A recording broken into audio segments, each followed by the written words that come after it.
سورۃ السجدہ، اب یہ سورہ مبارکہ آئی ہے، یہ 3 رکوعوں پر مشتمل ہے اور اس میں بڑا ردم بہت تیز ہے، اور یہ ذہن میں رکھیے گا کہ یہ حضور کی بہت محبوب صورتوں میں سے ایک صورت ہے، اس لیے کہ آپ کا یہ رواج، آپ کا یہ معمول تھا کہ آپ جمعے کے روز صبح فجر کی پہلی رکعت میں اس سورہ سجدہ کی تلاوت فرمایا کرتے تھے۔ تو جن صورتوں کے ساتھ حضور کو خاص طور پر کوئی تعلق خاطر تھا اضافی طور پر، تو اس کا ہمیں اسی سے اندازہ ہوتا ہے کہ نمازوں میں آپ جو زیادہ پڑھتے تھے، تو فجر کی نماز جمعے کے دن اس میں بالعموم آپ کا یہ معمول تھا کہ یہ سورہ سجدہ جو ہے پوری 3 رکوع پوری جو ہے وہ پہلی رکعت میں پڑھتے تھے، اور دوسری رکعت کے اندر سورۃ الدہر، یا پھر یہ کہ کبھی کبھی ایسا ہوتا تھا کہ پہلی صورت میں سورہ جمعہ اور دوسری میں سورہ منافقون، وہ 2 رکوعوں کی صورتیں ہیں، لیکن یہ جو ہے یہ صورت خاصی طویل ہے۔ الف لام میم تنزیل الکتاب لا ریب فیہ من رب العالمین، اس کتاب کا اتارا جانا ہے کہ جس میں کوئی شک نہیں، کوئی فریب نہیں، رب العالمین کی طرف سے ہے۔ ام یقولون افتراہ، کیا یہ کہتے ہیں کہ یہ محمد نے خود گھڑ لی ہے صلی اللہ علیہ وسلم، خود لکھ لی ہے؟ بل هو الحق من ربک، نہیں، یہ الحق ہے تیرے رب کی طرف سے، لتنذر قوما ما اتاہم من نذیر، تاکہ خبردار کر دیں آپ اے نبی اس قوم کو کہ جس کے پاس کوئی نبی پہلے نہیں آیا، کوئی خبردار کرنے والا نہیں آیا۔ حضرت اسماعیل سے لے کر اور حضرت محمد تک بڑے طویل عرصے تک کوئی نبی اس نسل میں نہیں آیا، اس قوم میں نہیں آیا۔ لعلہم یہتدون، آپ خبردار کریں انہیں شاید تاکہ وہ ہدایت پائیں، شاید کہ وہ ہدایت پائیں، تاکہ وہ ہدایت پائیں۔ اللہ الذی خلق السماوات والارض وما بینہما فی 6 ایام، اللہ وہ ہے کہ جس نے پیدا کیا آسمانوں کو اور زمین کو اور جو کچھ ان دونوں کے مابین ہے 6 دنوں میں۔ ثم استوى علی العرش، پھر وہ متمکن ہو گیا تخت حکومت پر، تخت پر۔ ما لکم من دونہ من ولی، نہیں ہے تمہارے لیے اس کے مقابلے میں من ولی ولا شفیع، یہاں دون کا لفظ جو ہے مقابلے میں، اس کے خلاف، یعنی جب کہ وہ پکڑے تمہیں سزا دینا چاہے تو اس کے اس فیصلے کے کوئی آڑے نہیں آ سکتا، نہ کوئی ولی اور نہ کوئی شفیع۔ افلا تتذکرون، تو کیا تم تذکر نہیں کرتے، سمجھتے نہیں ہو، عقل سے کام نہیں لیتے۔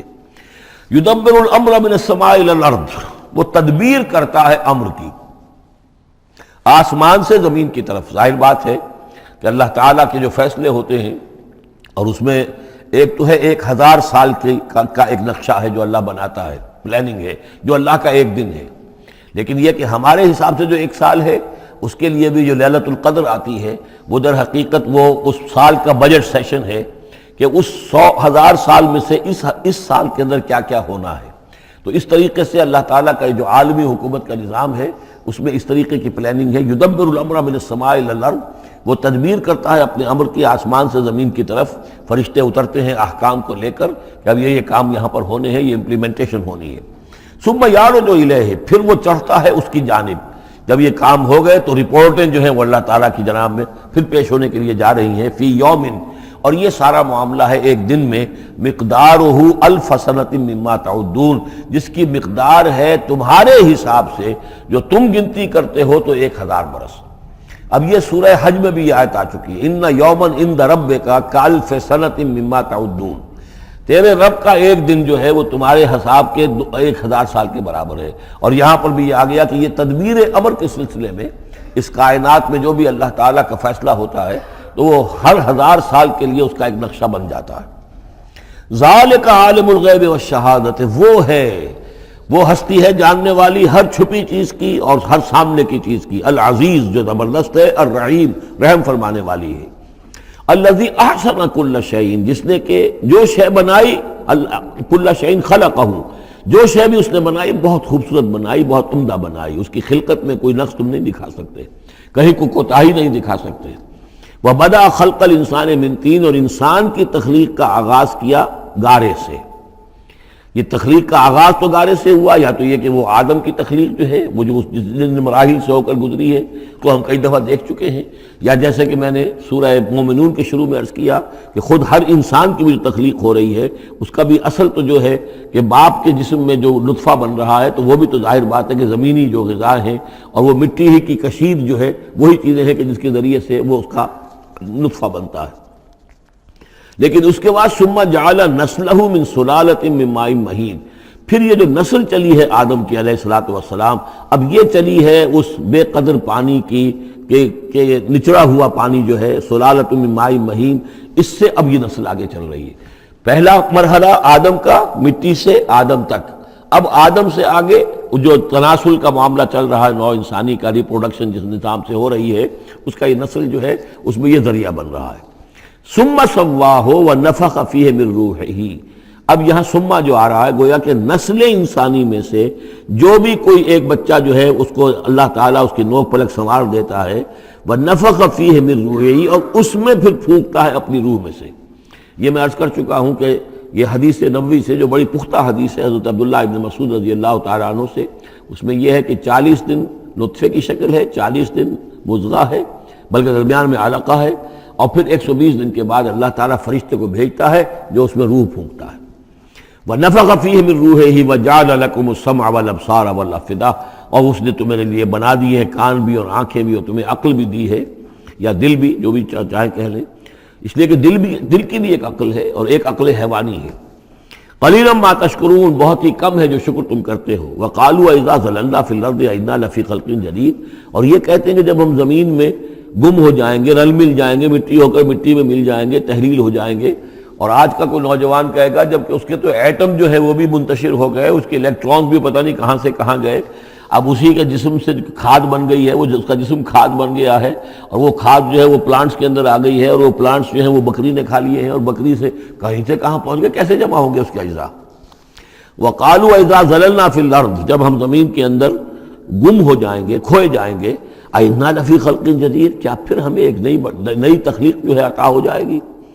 بل ہم بلقاء ربہم کافرون، حقیقت میں یہ اپنے رب کی ملاقات کا انکار کر رہے ہیں، کیونکہ انہیں معلوم ہے کہ ان کے کرتوت کیا ہیں۔ ظاہر بات ہے جس کے دل کے اندر اللہ کے لیے خلوص اور محبت ہے، اور دل را بدل رہیس، تو اسے یہ بھی یقین ہوگا میرا پروردگار بھی مجھ پر شفقت فرمائے گا، رحم فرمائے گا۔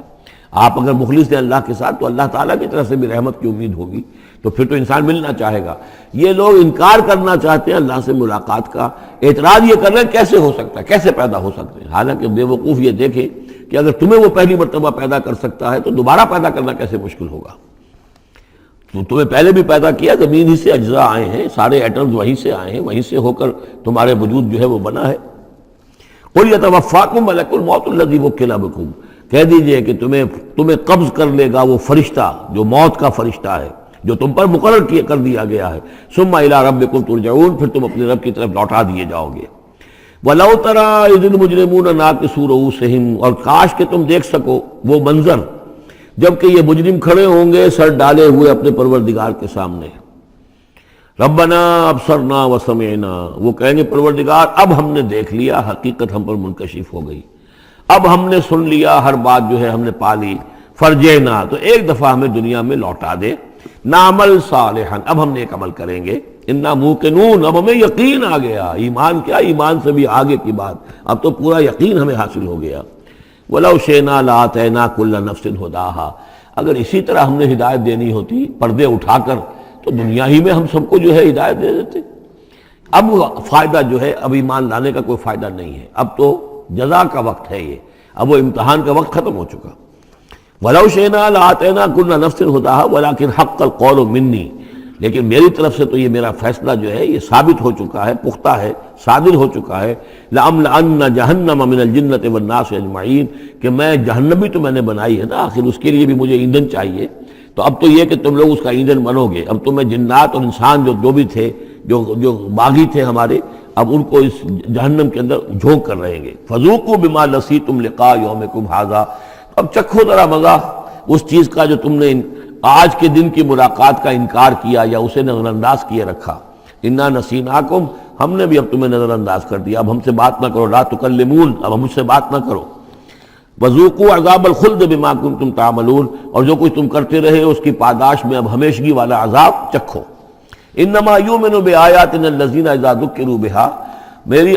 ایمان رکھنے والے تو ہماری آیات پر وہ لوگ ہیں کہ جب انہیں ہماری آیات کے ذریعے سے تذکیر کی جاتی ہے، نصیحت کی جاتی ہے، انہیں سنائی جاتی ہے، خروا سجدا، وہ سجدے میں گر پڑتے ہیں، وسبحوا بحمد ربہم، اور وہ اپنے پروردگار کی حمد کے ساتھ تسبیح کرتے ہیں، وہم لا یستکبرون، اور وہ گھمنڈ نہیں کرتے، تکبر نہیں کرتے۔ یہ آیت سجدہ ہے۔ تتجافا جنوبہم عن المضاجع، رات کے اوقات میں ان کے پہلو بستروں سے دور رہتے ہیں، علیحدہ رہتے ہیں، رات کو یبیتون لربہم سجدا وقیاما۔ ایک تو وہ شخص ہے کہ جو ساری رات پڑا سوتا رہتا ہے، اور ایک وہ ہے کہ جو وقفے وقفے سے اٹھتا ہے، اللہ کو یاد کرتا ہے، کبھی کھڑا ہے کبھی سجدہ کر رہا ہے۔ تو ان کے پہلو جو ہیں وہ ان کے بستروں سے علیحدہ رہتے ہیں۔ یدعون ربہم خوفا وطمعا، اپنے رب کو پکارتے رہتے ہیں، دعا کرتے رہتے ہیں اپنے رب سے، خوف کے ساتھ بھی اور طمع کے ساتھ بھی۔ انہیں امید بھی ہوتی ہے، لالچ بھی ہوتا ہے کہ اللہ تعالیٰ رحم فرمائے، مغفرت فرمائے، لیکن ڈر بھی رہتا ہے کہ کہیں ہماری پکڑ نہ ہو جائے۔ وَمِمَّا رَزَقْنَاهُمْ يُنْفِقُونَ، اور جو کچھ ہم نے انہیں دیا ہے اس میں سے پھر وہ خرچ کرتے ہیں ہماری رضا جوئی کے لیے۔ فَلَا تَعْلَمُ نَفْسٌ مَّا أُخْفِيَ لَهُم مِّن قُرَّةِ أَعْيُنٍ، تو کسی جان کو نہیں معلوم، کسی انسان کو نہیں معلوم کیا کچھ چھپایا گیا ہے ان کے لیے ان کی آنکھوں کی ٹھنڈک کے واسطے۔ یعنی جنت میں ہم نے کیا کچھ چھپایا ہوا ان کے لیے کوئی نہیں جانتا۔ فَلَا تَعْلَمُ نَفْسٌ، کوئی نہیں جانتا۔ اسی مضمون کو اصل میں حضور نے ادا کیا ہے کہ مَا لَا عَيْنٌ رَأَتْ وَلَا أُذُنٌ سَمِعَتْ وَمَا خَطَرَ عَلَىٰ قَلْبِ بَشَرٍ۔ باقی جو چیزیں بیان کی گئی ہیں ان کے بھی اصل حقیقت تو وہاں کھلے گی، لیکن پھر بھی یہ تو ابتدائی نزل ہے، پہلی مہمان نوازی ان چیزوں سے ہے جن کا کہ قرآن مجید میں ذکر ہے، جن کو کہ ہم سمجھ سکتے ہیں۔ اصل نعمتیں جو جنت کی ہیں وہ تو یہ فلا تعلم نفس، کوئی نہیں جانتا کیا کچھ چھپایا گیا ان کے لیے، اللہ تعالیٰ نے کیا کچھ تیار کر کے رکھا ہوا ہے ان کی آنکھوں کی ٹھنڈک کا سامان۔ جزاء بما كانوا يعملون، وہ بدلہ ہوگا ان کے اعمال کا۔ افمن کان مومنا کمن کان فاسقا، تو بھلا ایک شخص کہ جو مومن ہے کیا وہ ایسا ہو جائے گا جیسے فاسق ہو؟ کیا ان کا انجام برابر ہوگا؟ لا یستوون، نہیں وہ برابر نہیں ہو سکتے۔ اما الذین آمنوا وعملوا الصالحات، یقیناً وہ لوگ جو ایمان لائے اور جنہوں نے نیک عمل کیے، فلہم جنات الماوا، ان کے لیے تو وہ باغات ہیں جہاں ان کو ٹھکانہ دیا جائے گا۔ نزلا بما كانوا يعملون، اور یہ ہوگی ان کی ابتدائی مہمان نوازی۔ نزل عربی میں کہتے ہیں مہمان جیسے ہی آئے، نزیل اترا ہے وہ اپنی سواری سے، گھوڑے سے آیا ہے، اونٹ پر آیا ہے، آپ کے دروازے کے سامنے آ کر وہ اترا ہے، اونٹ کو بٹھایا ہے، اس سے اترا ہے، یا آج کار سے اتر رہا ہے۔ تو اب یہ نزیل ہے اس وقت، اس نزیل کے لیے نزل فوری طور پر، موسم کے اعتبار سے ٹھنڈا ہے یا گرم ہے، آپ فوری طور پر لاتے ہیں، یہ نزل ہے۔ پھر وہ اب آپ کے پاس ٹھہر گیا ہے، آپ نے اس کے لیے کمرے کا بندوبست کیا ہے، وہ وہاں پر اس نے استراحت کی ہے، اب آپ نے اہتمام کے ساتھ اس کے لیے کھانا تیار کروایا، یہ ہے ضیافت، ضیف اب بنا ہے وہ۔ تو جیسے آیا ہے وہ نزیل ہے، اور جب گھر میں آپ کے ٹھہر گیا تو اب ضیف ہے، وہ پھر ضیافت ہوگی۔ تو وہ چیزیں جو ہیں ما لا عین رأت ولا اذن سمعت وما خطر علی قلب بشر، یہ اصل میں ضیافت خداوندی ہے، اور یہ نزل ہے جس کا ذکر قرآن مجید میں اس تفصیل سے آیا ہے۔ وَأَمَّا الَّذِينَ فَسَقُوا فَمَأْوَاهُمُ النَّارُ، اور جو لوگ سرکش تھے اور جنہوں نے نافرمانی کی تھی ان کا ٹھکانہ آگ ہے۔ كُلَّمَا أَرَادُوا أَن يَخْرُجُوا مِنْهَا، جب بھی وہ چاہیں گے کہ وہاں سے نکل بھاگیں، أُعِيدُوا فِيهَا، پھر انہیں اسی میں لوٹا دیا جائے گا۔ وَقِيلَ لَهُمْ ذُوقُوا عَذَابَ النَّارِ الَّذِي كُنتُمْ بِهِ تُكَذِّبُونَ، اور ان سے کہا جائے گا چکھو اب مزہ اس عذاب کا، آگ کے عذاب کا جس کو تم جھٹلاتے رہے تھے۔ وَلَنُذِيقَنَّهُم مِّنَ الْعَذَابِ الْأَدْنَىٰ دُونَ الْعَذَابِ الْأَكْبَرِ لَعَلَّهُمْ يَرْجِعُونَ۔ یہ ہے آیت نمبر 21 اس سورہ مبارکہ کی، اور آیت نمبر 41 تھی سورہ الروم کی۔ ظہر الفساد فی البر والبحر بما کسبت ایدی الناس لیذیقہم بعض الذی عملوا لعلہم یرجعون۔ ہم لوگوں کے کرتوتوں کے کچھ اعمال کی سزا دنیا میں دے دیتے ہیں، شاید کہ یہ جاگ جائیں، ہوش میں آ جائیں اور یہ لوٹ آئیں، پلٹ آئیں، توبہ کریں۔ یہاں فرمایا ہم لازماً انہیں چکھائیں گے مزہ چھوٹے عذاب کا، ادنا، عذاب الادنا، دون العذاب الاکبر، اس بڑے عذاب سے پہلے لعلہم یرجعون، شاید کہ یہ جاگ جائیں، شاید کہ ہوش میں آ جائیں، شاید کہ لوٹ جائیں، شاید کہ توبہ کریں۔ یہ بات جو ہے آ چکی ہے کہ رسول جب بھی بھیجے جاتے تھے تو اللہ تعالیٰ کی طرف سے اس قسم کی تنبیہات کا سلسلہ آتا تھا تاکہ لوگ بیدار رہیں۔ وَمَنْ أَظْلَمُ مِمَّنْ ذُكِّرَ بِآيَاتِ رَبِّهِ ثُمَّ أَعْرَضَ عَنْهَا، اس سے بڑھ کر ظالم کون ہوگا جس کو نصیحت کی گئی اب اس کے رب کی آیات کے حوالے سے پھر بھی اس نے اعراض کیا۔ یعنی ایک تو نصیحت کوئی کر رہا ہے وہ اپنا جو فلسفہ بھگار رہا ہے یا کوئی اپنی عقل لڑا رہا ہے، اپنی منطق لڑا رہا ہے، ایک یہ کہ اللہ کی آیات کے ذریعے سے تذکیر کر رہا ہے، پھر بھی اس سے اعراض کرے۔ ثم اعرض عنها انا من المجرمین منتقمون، ایسے مجرموں سے تو ہم انتقام لے کر رہیں گے۔ وَلَقَدْ آتَيْنَا مُوسَى الْكِتَابَ فَلَا تَكُنْ فِي مِرْيَةٍ مِّن لِقَائِهِ، اور ہم نے موسیٰ کو کتاب دی تھی، اور یہ جملہ متردہ بیچ میں آیا ہے کہ اے نبی آپ بالکل شک میں نہ رہیے اس کی ملنے سے یا اس کی ملاقات کے۔ اس کا ایک ترجمہ یہ کیا گیا ہے کہ شب معراج میں حضرت موسیٰ سے بھی حضور کی ملاقات ہوئی تھی، تو اس کی طرف اشارہ ہے کہ آپ کی جو ملاقات ہوئی تھی وہ موسیٰ ہی سے ہوئی تھی، اس میں کوئی شک نہ کیجیے۔ لیکن زیادہ جو قرین قیاس ہے اور جو سیاق و سباق کے ساتھ مناسبت رکھتا ہے وہ یہ ہے، تو اے نبی آپ بالکل کوئی شک نہ رکھیں اس بات میں کہ جو کتاب موسیٰ کو دی گئی تھی وہ واقعتاً اللہ کی طرف سے تھی، کتاب کا ملنا اللہ کی طرف سے تھا، اور اس قرآن کا ملنا جو آپ کو ملی ہے یہ بھی اللہ کی طرف سے ہے۔ اور حضور سے خطاب کرتے ہوئے بھی در حقیقت یہاں پر روح سخن جو ہے وہ لوگوں سے ہے کہ تم کوئی شک نہ کرو کہ تورات اللہ نے ہی دی تھی حضرت موسیٰ کو، اور قرآن اللہ ہی نے دیا ہے محمد کو صلی اللہ علیہ وسلم۔ وَجَعَلْنَاهُ هُدًى لِّبَنِي اسرائیل، اور اس کو ہم نے ٹھہرایا تھا، بنا دیا تھا ہدایت، رہنمائی بنی اسرائیل کے لیے۔ وَجَعَلْنَا مِنْهُمْ أَئِمَّةً يَهْدُونَ بِأَمْرِنَا لَمَّا صَبَرُوا، اور ان میں سے پھر ہم نے ایسے امام اٹھائے، پیشوا اٹھائے، رہنما اٹھائے کہ جو لوگوں کو ہمارے حکم سے وہ ہدایت کرتے تھے، رہنمائی کرتے تھے، تورات کی تعلیم کرتے تھے، تورات کو سمجھاتے تھے، نیکی کا حکم دیتے تھے، امر بالمعروف نہی منکر کرتے تھے۔ لما صبروا، لیکن یہ کام وہ کر سکتے تھے جب خود صبر کی روش اختیار کر لیں۔ اگر آدمی اپنی تمام توانائیاں اور قوتیں زیادہ سے زیادہ عیش، زیادہ سے زیادہ دولت جمع کرنے پر کرے گا تو وقت کہاں سے لائے گا ان کاموں کے لیے؟ اور اس کام کے لیے تو ظاہر بات ہے آپ کو بدی پر کسی کو روکنا ہے، ٹوکنا ہے، نہیں منکر کرنا ہے تو کوئی صبر بھی کرنا پڑے گا، کوئی مصیبت بھی آئے گی، کوئی تکلیف بھی آئے گی، کوئی آپ کو ستائے گا بھی، گالیاں دے گا، اور اگر حکومت کے خلاف آپ نے کوئی بات کہی ہے تو حکومت آپ کو سزا دے گی۔ لہذا صبر کے بغیر یہ کام نہیں ہوتے۔ وَجَعَلْنَا مِنْهُمْ أَئِمَّةً يَهْدُونَ بِأَمْرِنَا، اب ہر شخص کے ہم میں سے یہ خواہش پیدا ہونی چاہیے کہ اللہ تعالیٰ ہمیں بھی، اگر بنی اسرائیل میں سے اللہ تعالیٰ نے بہت سے لوگ ایسے اٹھا دیے جن کی یہ تعریف کی جا رہی ہے، جعلنا منہم ائمۃ یہدون بامرنا لما صبروا، اللہ تعالیٰ ہمیں توفیق دے کہ ہم بھی اس امت مسلمہ میں اسی کام کے کرنے والے بن جائیں، تاکہ لوگوں کو خیر کی طرف بلائیں، حق کی طرف دعوت دیں، لیکن اس کے لیے اپنے لیے صبر اختیار کرنا ضروری ہے۔ کم سے کم اپنا جو ہے اسٹینڈرڈ آف لیونگ رکھیں، تاکہ یہ کہ ہم اپنا وقت سپیئر کر سکیں، جس کو تبلیغی بھائی کہتے ہیں تفریغ الاوقات، اوقات فارغ نہیں کریں گے اپنے،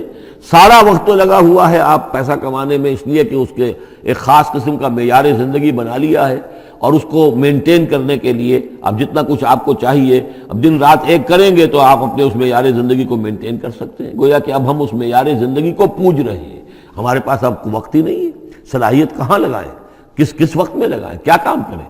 لیکن صبر کی روش ہوگی اور پھر قرآن مجید کے ساتھ وہ تعلق ہوگا تو پھر انشاءاللہ تعالیٰ اللہ تعالیٰ نے انسان میں بڑی صلاحیتیں رکھی ہیں، بڑی قوتیں رکھی ہیں، مسجود ملائک بنایا ہے،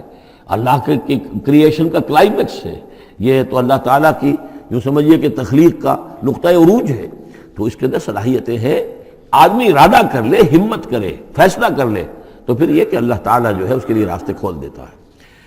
وَجَعَلْنَا مِنْهُمْ أَئِمَّةً يَهْدُونَ بِأَمْرِنَا لَمَّا صَبَرُوا وَكَانُوا بِآيَاتِنَا يُوقِنُونَ، ایک تو یہ کہ صبر کریں اور ہماری آیات کے اوپر پورا یقین ہو۔ إِنَّ رَبَّكَ هُوَ يَفْصِلُ بَيْنَهُمْ يَوْمَ الْقِيَامَةِ فِيمَا كَانُوا فِيهِ يَخْتَلِفُونَ، یقیناً آپ کا رب فیصلہ کرے گا ان کے مابین قیامت کے دن ان تمام چیزوں میں جن میں یہ اختلاف کر رہے تھے۔ أَوَلَمْ يَهْدِ لَهُمْ كَمَا أَهْلَكْنَا مِنْ قَبْلِهِمْ مِنَ الْقُرُونِ يَمْشُونَ فِي مَسَاكِنِهِمْ، کیا ان کے لیے یہ بات کافی نہیں ہوئی ان کی رہنمائی کے لیے، ان کو سبق دکھانے کے لیے کہ ان سے پہلے ہم نے کتنی ہی بستیوں کو اور کتنی ہی نسلوں کو جو ہے ہلاک کیا ہے، کہ وہ جو پھرتے تھے اپنی انہی مساکن میں، اپنے شہروں میں، اور ایک مفہوم یہ کہ جن میں اب یہ پھر رہے ہیں، یہ جاتے ہیں اور سمود کی بستیوں کے پاس سے گزرتے ہیں۔ خبر آئی ہے کہ کوئی برطانوی سیاست جو ہے وہ محققین، انہوں نے وہ ڈیڈ سی میں اس کے ساحل کے ساتھ ہی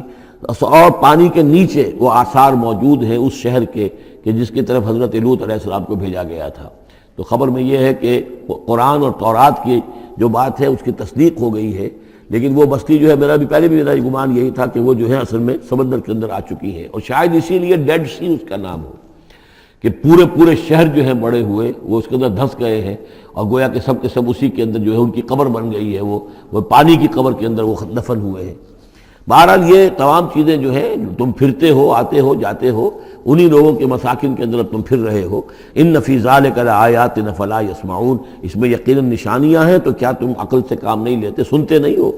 اولم یروا انا نسوق الماء الی الارض الجرز، کیا انہوں نے دیکھا نہیں کہ ہم پانی کو ہانک کر لے جاتے ہیں ایک ایسی زمین کی طرف جو چٹیل پڑی ہے، بے آب و گیا ہے۔ فنخرج به زرعا تاکل منه انعامهم وانفسهم، پھر ہم اس کے ذریعے سے اس پانی میں کھیتی اگا دیتے ہیں کہ جس میں سے کھاتے ہیں ان کے مویشی بھی اور خود یہ بھی۔ افلا یبصرون، تو کیا یہ دیکھتے نہیں ہیں؟ وَيَقُولُونَ مَتَىٰ هَٰذَا الْفَتْحُ إِن كُنتُمْ صَادِقِينَ، اور وہ یہ کہتے ہیں کب ہوگا یہ فیصلہ، اگر تم سچے ہو تو بتاؤ اے مسلمانوں، یہ قیامت یا عذاب یہ کب آئے گا؟ قُلْ يَوْمَ الْفَتْحِ لَا يَنفَعُ الَّذِينَ كَفَرُوا إِيمَانُهُمْ، کہہ دیجئے وہ جو فیصلے کا دن ہوگا پھر اس دن کافروں کا ایمان لانا ان کے لیے ہرگز مفید نہیں ہوگا۔ ایمان لانا غیب میں، اب جبکہ وہ حقائق جو ہیں وہ غیب کے پردے میں چھپے ہوئے ہیں تب وہ مفید ہے، لیکن جب فیصلہ ہو جائے گا اور جب تمام حقائق جو ہیں وہ نگاہوں کے سامنے آ جائیں گے، یوم الفتح لا ينفع الذین کفروا ایمانہم ولا هم ینظرون، اور پھر انہیں کوئی مہلت نہیں ملے گی کہ اب وہ کوئی توبہ کر لیں یا کوئی اپنی اصلاح کر لیں۔ فاعرض عنہم، تو اے نبی آپ ان سے اعراض فرمائیے، ان سے درگزر کیجئے، ان کی باتوں پر زیادہ نہ جائیے۔ منتظر انہم منتظرون، آپ بھی انتظار کیجئے اور یہ بھی انتظار کر رہے ہیں۔